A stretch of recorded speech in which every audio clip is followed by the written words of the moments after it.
Assalamu alaikum wa rahmatullahi wa barakatuh, my dear brothers, sisters, viewers, friends of Ikra TV. Welcome to another edition of Real Talk. I'm your host, Iqbal Bana.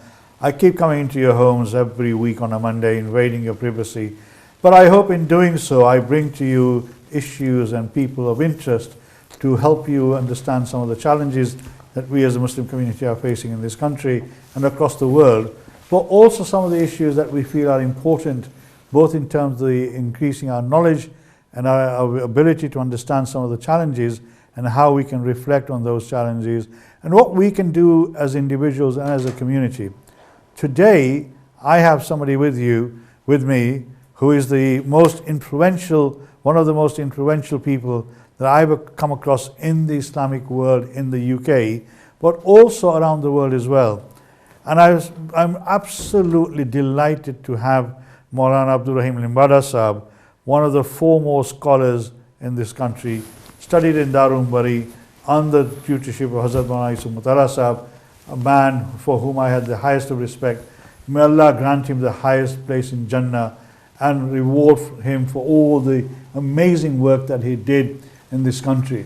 Now, Moulana Abdul Rahim Limbada Sahab himself is a well-known person, not just across the United Kingdom, but across the world as well. He goes out to the North American continent, mainly in Canada and America, giving lectures and bayans in those parts of the world, as well as the Middle East as well. So it's taken me quite some time to capture his attention and get some time from him. And today's program is devoted to talking about and sharing the life of Hazrat Moulana Mutala Sahab. As I say, may Allah give him the highest place in Jannah. Hazrat Moulana Abdul Rahim Sahab, delighted to have you here finally. My pleasure. I'm really happy that you finally found time, because this is a subject that's been very dear to my heart. I had an enormous amount of respect of Hazrat Moulana Mutala Sahab. I used to come and see him every now and then and seek his guidance. And you were his student. Yes. And obviously, mashallah, he did a really amazing job on you. And your other colleagues as well, Moulana Abdul Rahim Limbada, Moulana Chandiya Sahab, Moulana Shaukat Dariwala Sahab, who's a local person in Batley. Yes. I'm sure you know, he's probably much behind you. Yes. Moulana Salim Dorat Sahab, he was a student when I was coming to see Hazrat as well. Yes. And they're all, also making some amazing contribution to Islam and the Islamic world. So welcome, sir. Thank you very much. Thank you for having me. You have written books on Hazrat Moulana Mutala Sahab as well. Yes. But can I just talk about you first? Yeah. Were you born in this country? Where do you grow up? And when did you start the Islamic education? I was born in India. Oh, you were born in India, ji? Bodhan. My father was the imam in a masjid in Bodhan. Achha. So I was born there and I stayed there until the age of 10. And I came to England when I was 10 years old. Oh, mashallah. And where did you come to Bolton, or where do you at the moment? No, Dewsbury. Oh, you were in Dewsbury? Yes. Oh, Dewsbury, mashallah. my father was imam at the Markaz. Oh, Markaz, man. Yeah. Oh, subhanallah. My father he went to Reunion Island Right. in 1969. Right. And he stayed there until 1972. Achha. And he was unable to continue staying there because his health was deteriorating. Right. My father was very particular about everything, Right. about food, clothes, his living lifestyle. So over there, he found it hard. So he decided to leave, and he went for Hajj in the December 72 or sometime that, and then he came to UK.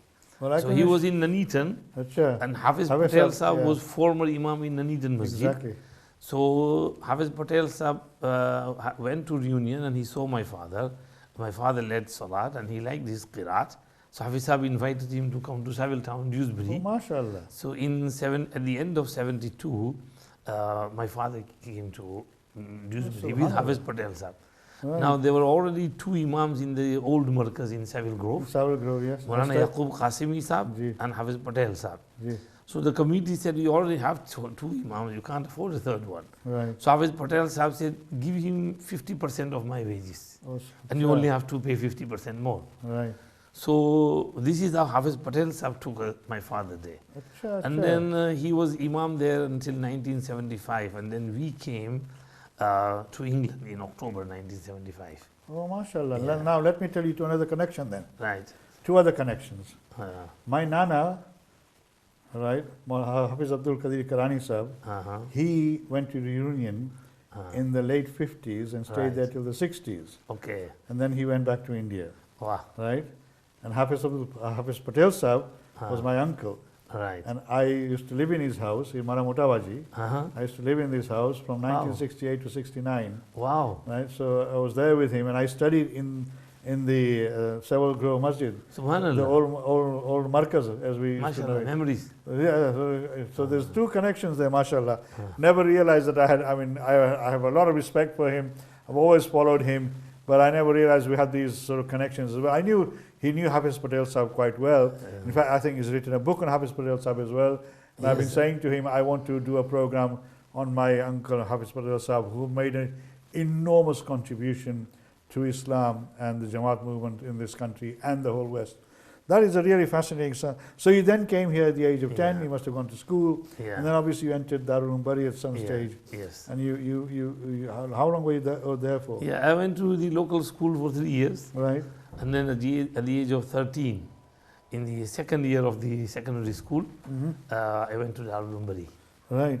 So And that how was your time there? That was a very beginning of the Yeah. establishment of Darul Umbari. Darul Umbari started in 1975, Hmm. and I enrolled in 1978. Right. And in the beginning, there were only the senior elder students over 16. Right. But then Hazrat made an announcement that we'll have under 16s as well, and we'll Right. start school education as well. So many youngsters from all over the country came, Mhm. and Alhamdulillah, Darul moved on. So I was one of them. Moulana Ismail Raja is my classmate. Yes, I know him very well. He's yes. related to me indirectly Yes. as well. So we were the one of the youngsters. Right. So Moulana Ismail Raja is You were one the year- pioneers. You were You the could say pioneers that. in a way. So we studied from 1978 until 1984. I MashaAllah. graduated in 1984. MashaAllah. MashaAllah. And our main teacher was Hazrat. Ji. In the first and second year, we didn't have Hazrat. In fact, not even in the third year, if I remember correctly. And we had Hazrat teaching us in the fourth, fifth, and sixth years.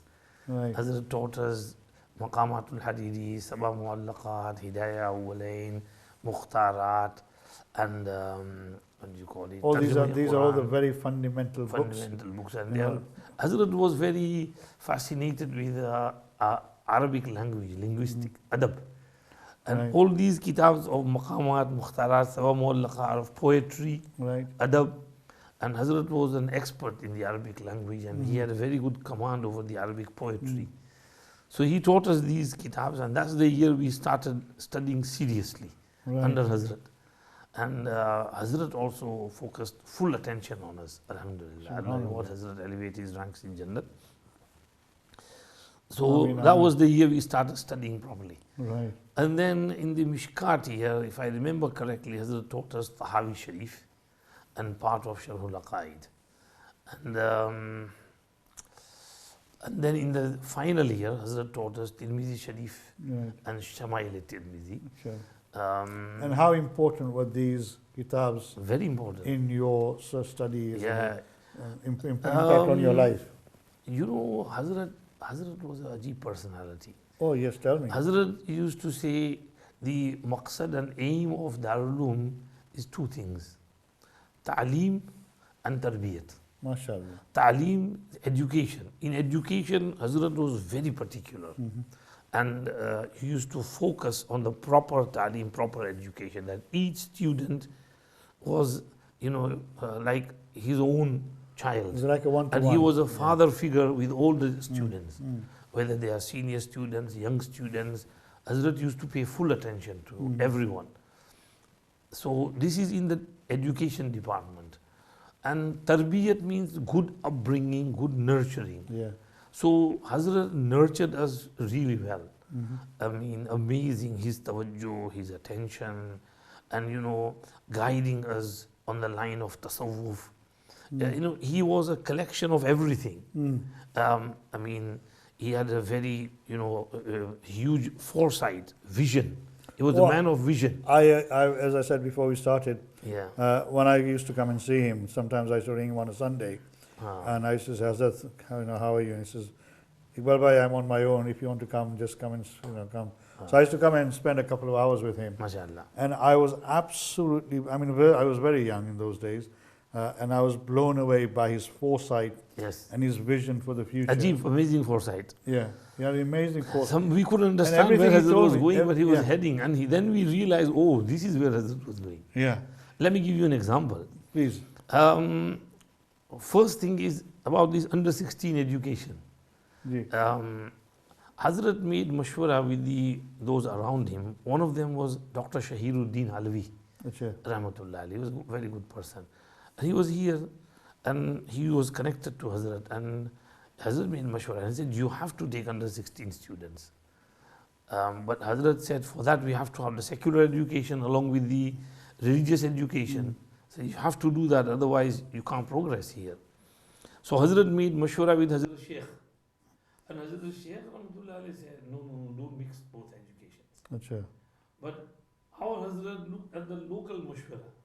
And the mashwara of the locals was that you have to take under 16 and you have to give them the secular education. So you can nurture them. You can nurture them early. Yes, from an early age. Yes.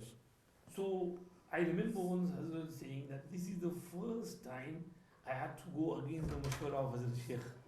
Otherwise, I would never go against Hazrat Sheikh's mashwara. But Hazrat Sheikh said, no, don't take under 16.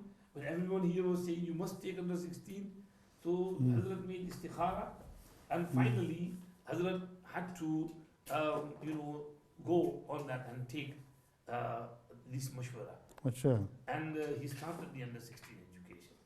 Now, in the earlier times when we were studying, the religious education was in the morning and secular education was after Zohar Right. in the afternoon. So we used to start madrasa at 8:45 until 12:15, and then we have lunch, and then 1:30 is our Zohar Salah, and after that the school classes start, and they used to go on until 4:15. Right. So from It's a very long day. till Very 2:15, long 4:15, 2.5 hours is the secular education. So, Alhamdulillah, these classes moved on, progressed, and Hazrat was right in his vision that it was the right thing to do. And I believe that this was the first time in the whole world where both education were merged in this manner. In a Darul Uloom. In a Darul Uloom. MashaAllah. Because you go to India, Pakistan, South Africa, all the Darul Ulooms, they only have Islamic education, no secular education. Yeah. I mean, not at that time. In those days. Now, in India, Pakistan, they have started. Yes. But at that time, this was a total new concept of merging I'm sure both you educations must have together. faced some questioning by other Darul Uloom principals. Of course. Yes. I mean, at that time, there was no other Darul Uloom in England. No, Hazrat I'm was the talking only about one. abroad, yeah. But outsiders, when they would hear about this, some people were happy, others were shocked.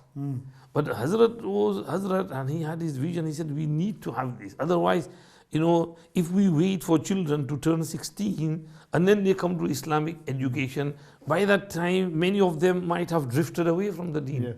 And they would have lost interest in studying deen. Because when you're young, you're still, interested, and you can be nurtured in a proper way. And parents also know that this is the time to nurture. After 16, they become a lot more mature, and they lose interest. So Hazrat, in his vision, he started from early age, from the year 11. They come to the madrasa, settle down, and become hafiz. And most of the early students, they come for hifz. Maybe in 2-3 years, along with school, they become hafiz. Some might take 4 years as well. By the time they get to the GCSE, they are hafiz. And after doing the GCSE exam, they can go in alim class. And then they become alim in 6 years. So from the age of 11 till the age of 21, they are complete now. I remember Hazrat telling me once that when he went to South Africa, he stayed there, with his mother for 1 year or so. And because Hazrat, he had spent all his life in teaching, so he couldn't just sit there idle. So he went to the madrasa to teach there, Achha. Bukhari Sharif. Oh, is For that- 1 year, did yes. he teach there? He taught in the Which- Spingo which- Beach, was it Spingo Beach Azhar? Madrasa. Achha. Spingo Beach Madrasa. Right, right. I think that's Spingo Beach. So Hazrat taught there for 1 year and Hazrat told them. And you know what Hazrat said to them? Hazrat said that, you know, every age has certain taqazas. So a child, when he's young, there are certain things that it can learn. If you don't give that education to the child, and then you let the child grow up and you want to teach that education at a later age, it will be hard. They'll struggle. So if you don't teach them this English language, mathematics, science, history, computer studies, in that age, and you see after 20, 25, you go to study this, they'll struggle. So every age has certain knowledge which should be passed on to the child. So when the child is, growing up, you have to give them the secular education as well as the religious education. You have to combine them. Right. And over there in those Darul Uloom, Hazrat urged everyone. So in that Darul Uloom, they combined it. And I think it went for a little bit of time, maybe a year or two, but then they went back to their normal habit of just focusing on Islamic studies. So all day, from morning till evening, the students are busy in the Islamic studies only. But Hazrat was a visionary person. So over here, Hazrat started this secular education, religious education combined. So by the time the student graduates, he's got the best of both worlds. He's got his degree, his GCSEs, maybe his A-levels.